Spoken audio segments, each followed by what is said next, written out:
Halo,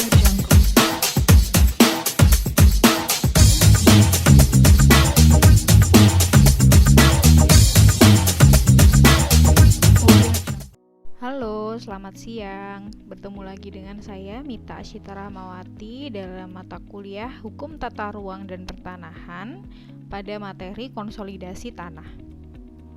Pada kesempatan kali ini kita akan membahas konsolidasi tanah. Terlebih dahulu kita mengulas terkait dengan latar belakang. Jadi latar belakang dari konsolidasi tanah itu seperti apa? Salah satu masalah klasik yang dihadapi oleh pemerintah, baik itu pemerintah pusat maupun pemerintah daerah di wilayah perkotaan biasanya seperti apa? Jadi adanya kawasan permukiman kumuh atau slum area yang merupakan sumber atau sarang penyakit, baik penyakit medis seperti demam berdarah, tipus, disentri, kolera, dan lain-lain, maupun penyakit sosial seperti tindak kriminal, asusila, dan seterusnya.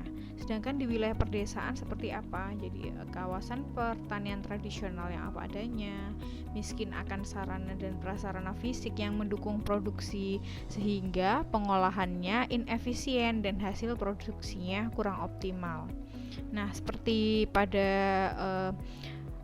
Undang-Undang Dasar 1945 bahwasanya tanah adalah kekayaan bangsa Indonesia yang harus dimanfaatkan sebesar-besarnya untuk rakyat. Dalam proses pemanfaatan tanah untuk kemakmuran rakyat tersebut perlu dilaksanakan sebuah pengaturan, penguasaan, dan penatagunaan tanah dan hasil penggunaan tanah serta menyelaraskan kepentingan individu dengan fungsi sosial tanah dalam rangka pelaksanaan pembangunan dan juga meningkatkan peran serta aktif para pemilik tanah dalam pembangunan dan upaya pemerataan hasil-hasilnya. Perlu dilaksanakan konsolidasi tanah yang baik itu di perkotaan maupun pedesaan. Nah, selanjutnya dari latar belakang tadi kita bisa melihat diagram di samping ya. Jadi apa yang menjadi latar belakang dari konsolidasi tanah? Di situ adalah laju pertumbuhan penduduk yang tinggi, kemudian kebutuhan lingkungan yang berkualitas. Selanjutnya ada kebutuhan sarana dan prasarana, kebutuhan kepastian hukum hak atas tanah, terbatasnya tanah untuk pertanian atau permukiman, perkembangan permukiman yang tidak teratur, kebutuhan untuk optimalisasi tanah pertanian. Nah, selanjutnya apa yang menjadi dasar pengaturan dari konsolidasi tanah tersebut? Di situ ada Peraturan Kepala Badan Pertanahan Nasional Nomor 4 Tahun 1991 tentang konsolidasi tanah. Nah, ada dasar hukum yang lain. Di situ ada Undang-Undang Nomor 5 Tahun 1960 yang kita kenal dengan Undang-Undang Pokok Agraria. Selanjutnya Undang-Undang Nomor 26 Tahun 2007 tentang penataan ruang. Selanjutnya Undang-Undang Nomor 1 Tahun 2011 tentang perumahan dan kawasan permukiman. Undang-Undang Nomor 20 Tahun 2011 tentang rumah susun. Undang-Undang Nomor 2 Tahun 2012 tentang pengadaan tanah. Peraturan Pemerintah Nomor 3 Tahun 2014 tentang ketransmigrasian. Selanjutnya, Peraturan Kepala BPN Nomor 4 Tahun 1991 tentang konsolidasi tanah. Selanjutnya, tujuan dan sasaran dari konsolidasi tanah, yaitu pertama, tujuan dari konsolidasi tanah adalah untuk mencapai pemanfaatan tanah secara optimal melalui peningkatan efisiensi dan produktivitas penggunaan tanah. Di sini ada di pasal 2 ayat 1. Selanjutnya, sasaran dari konsolidasi tanah adalah terwujudnya suatu tatanan penguasaan dan penggunaan tanah yang tertib dan teratur. Pasal 2 ayat 2.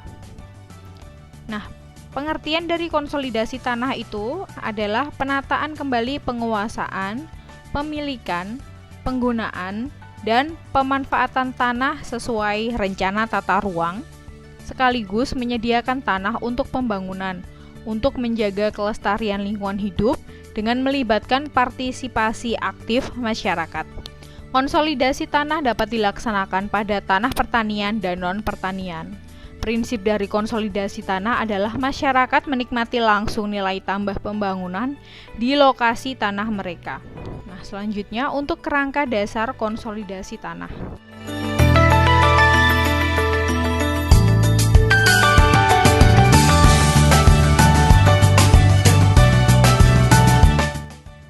Berikut adalah jenis dari konsolidasi tanah berdasarkan fungsinya dan peruntukan kawasan, dimensi pemanfaatan, serta skala luasan konsolidasi tanah.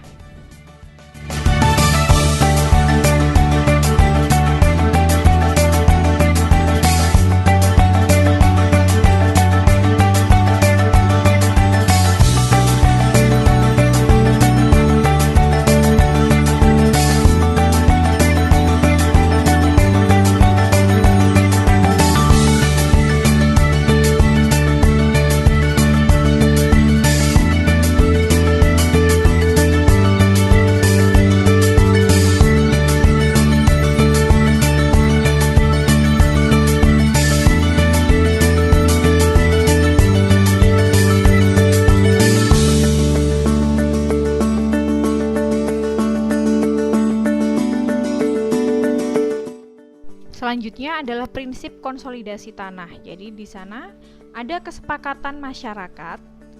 Kedua, sesuai tata ruang. Selanjutnya, jaminan kepastian hukum selaras dengan rencana pembangunan daerah. Sumbangan tanah untuk pembangunan atau STUP dan TPBP. Lingkungan yang tertata. Adapun objek dari konsolidasi tanah dapat berasal dari tanah yang sudah terdaftar, tanah hak yang belum terdaftar, tanah negara yang sudah dikuasai atau digarap, dan atau tanah aset BUMN, BUMD, badan hukum lainnya yang sudah dilepaskan dan atau dikuasai masyarakat. Konsolidasi tanah pada tanah aset sebagaimana dimaksudkan pada ayat sebelumnya merupakan upaya penyelesaian sengketa dan atau konflik pertanahan. Objek konsolidasi tanah dapat terdiri dari satu atau lebih bidang tanah yang ditata dengan mengedepankan peningkatan nilai tambah kawasan dan kepentingan sosial. Kepentingan sosial berupa penataan kawasan bencana, penyediaan perumahan masyarakat berpenghasilan rendah atau MPR, penataan kawasan kumuh, lahan pertanian pangan berkelanjutan atau LP2B, dan program strategis nasional lainnya. Untuk subjek konsolidasi tanah merupakan peserta yang memenuhi syarat yaitu perorangan WNI dan atau badan hukum yang berkedudukan selaku pemegang hak dan penggarap tanah negara. Badan hukum sebagaimana yang dimaksud merupakan badan hukum yang dapat menjadi subjek hak sesuai dengan ketentuan peraturan perundangan. Konsolidasi tanah dapat diselenggarakan apabila disepakati oleh paling sedikit 60% dari peserta konsolidasi tanah. Dalam hal tersebut, pemegang hak atau penggarap tanah yang tidak bersedia menjadi peserta konsolidasi tanah, pemegang hak atau penggarap tanah dapat mengalihkan hak atau penguasaan garapan tanahnya kepada pihak lain yang bersedia menjadi peserta. Dalam hal pemegang hak atau penggarap tanah tidak bersedia mengalihkan kepada pihak lain dan tidak bersedia untuk ikut konsolidasi tanah, maka dilakukan mekanisme pengadaan tanah untuk kepentingan umum sesuai dengan ketentuan peraturan perundangan. Selanjutnya adalah perkembangan wilayah. Berikut adalah ilustrasi konsolidasi tanah. Seperti yang sudah dijelaskan sebelumnya bahwasanya fungsinya untuk optimalisasi penggunaan dan pemanfaatan tanah, penguatan hak masyarakat, lingkungan yang lebih tertata, perencanaan berbasis komitmen masyarakat, penyediaan tanah, fasos, fasum, dan infrastruktur. Dalam melaksanakan konsolidasi tanah ini diharapkan para pemilik tanah dilibatkan secara partisipatif dalam menata lingkungannya dengan beban yang adil dan keuntungan yang sama pula, di mana letak bidang-bidang tanah yang semula tidak teratur ditata menjadi teratur atau orderly, dan semua bidang tanah tersebut terakses ke jalan melalui konsolidasi tanah. Sesuai dengan tujuan konsolidasi tanah, yaitu untuk mencapai pemanfaatan tanahnya secara optimal melalui peningkatan efisiensi dan produktivitas penggunaan tanah, maka prioritas wilayah yang perlu dilakukan konsolidasi tanah adalah wilayah yang masih terbatas infrastruktur lingkungannya, wilayah permukiman yang akan tumbuh pesat dan diperkirakan akan berkembang secara alami, sehingga dikhawatirkan menjadi permukiman kumuh apabila tidak ditata sebelumnya melalui konsolidasi tanah. Dan selanjutnya wilayah yang sudah mulai tumbuh dan direncanakan menjadi daerah permukiman. Wilayah yang direncanakan menjadi kota baru atau permukiman baru. Selanjutnya wilayah permukiman kumuh. Selanjutnya wilayah yang relatif kosong, sedikit bangunan di mana di bagian pinggiran kota yang diperkirakan akan berkembang sebagai daerah permukiman. Daerah bekas konflik. Daerah yang direncanakan ada pembangunan atau pembuatan jalan, baik itu jalan raya maupun jalan lingkar atau jalan tol.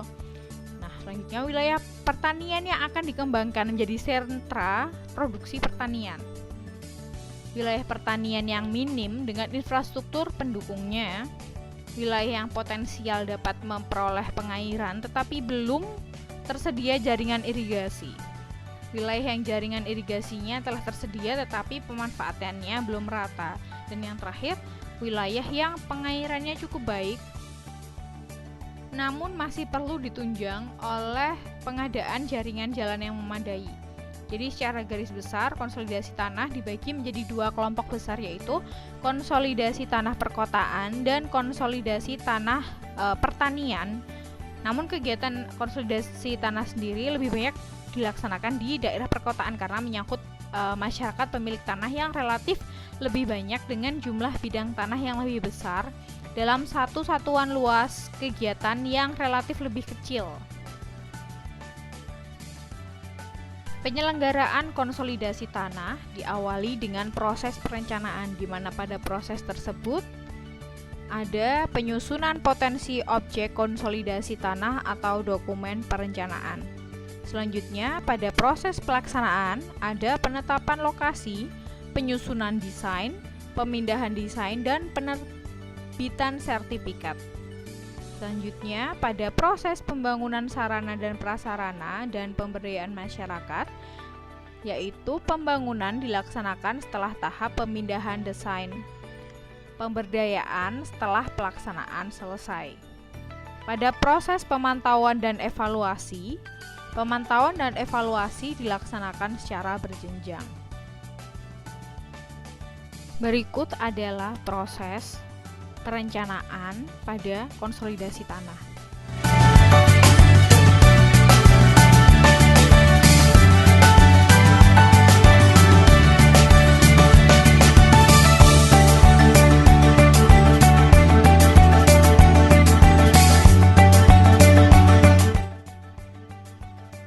Berikut adalah tahapan pelaksanaan konsolidasi tanah.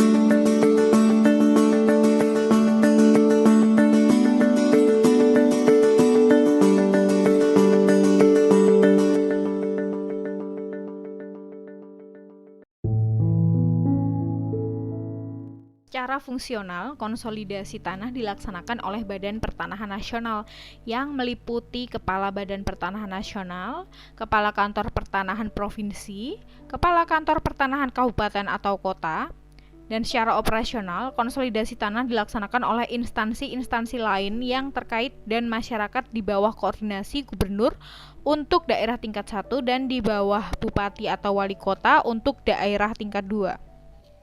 Sumbangan tanah untuk pembangunan. Jadi besarnya sumbangan tanah untuk pembangunan ditetapkan berdasarkan kesepakatan bersama peserta konsolidasi tanah dengan mengacu pada rencana tata ruang daerah.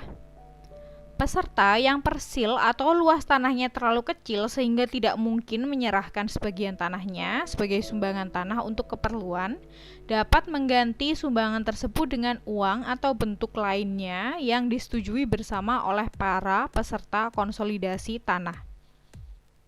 Untuk pembiayaan, pada dasarnya pembiayaan konsolidasi tanah sendiri adalah dari peserta konsolidasi tanah melalui sumbangan berupa tanah, sumbangan berupa uang, dan sumbangan yang dalam bentuk lain.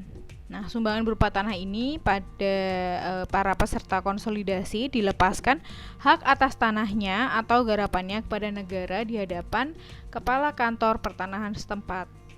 Selanjutnya, tanah pengganti biaya pelaksanaan diperuntukkan bagi pembiayaan pelaksanaan konsolidasi yang penggunaannya diserahkan bagi peserta yang memiliki persil tanah terlalu kecil. Penyerahan sumbangan tanah untuk pembangunan dilakukan oleh Kepala Kantor Pertanahan setempat dengan menerbitkan surat izin menggunakan tanah yang menjadi dasar pemberian hak atas tanah kepada yang bersangkutan. Sumbangan berupa uang diterima oleh bendaharawan khusus serta merupakan uang penerimaan negara, dapat dipergunakan langsung untuk pembiayaan pelaksanaan konsolidasi tanah berdasarkan daftar rencana kegiatan konsolidasi tanah. Selanjutnya, dana konsolidasi tanah disimpan dalam rekening bendaharawan khusus pada bank pemerintah dan dibukukan dalam buku kas umum dan buku pembantu dana konsolidasi tanah. Pertanggungjawaban dana konsolidasi tanah disampaikan oleh Kepala Kantor Pertanahan Kabupaten atau Kota kepada Kepala Badan Pertanahan Nasional, CEKI, Kepala Biro Keuangan, dan tembusannya disampaikan kepada Kepala Kantor Wilayah Badan Pertanahan Nasional Provinsi secara bulanan berdasarkan Kepres nomor 29 tahun 1984.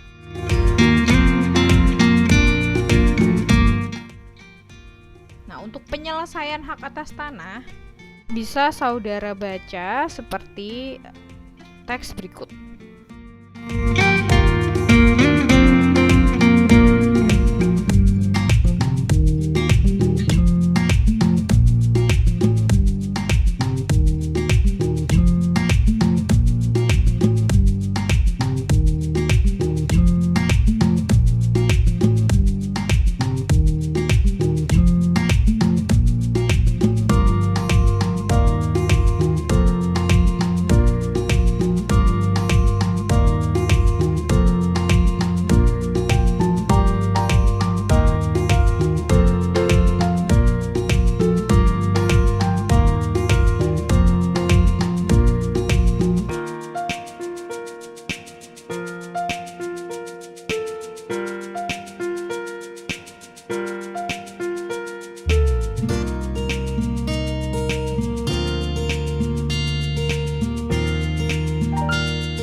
Kita sampai di penghujung dari tugas mata kuliah. Nah, ada assignment berupa tugas kelompok yang membahas tentang konsolidasi tanah di negara-negara lain, yang berisi pertama ada cover, kata pengantar, daftar isi, daftar gambar, daftar tabel.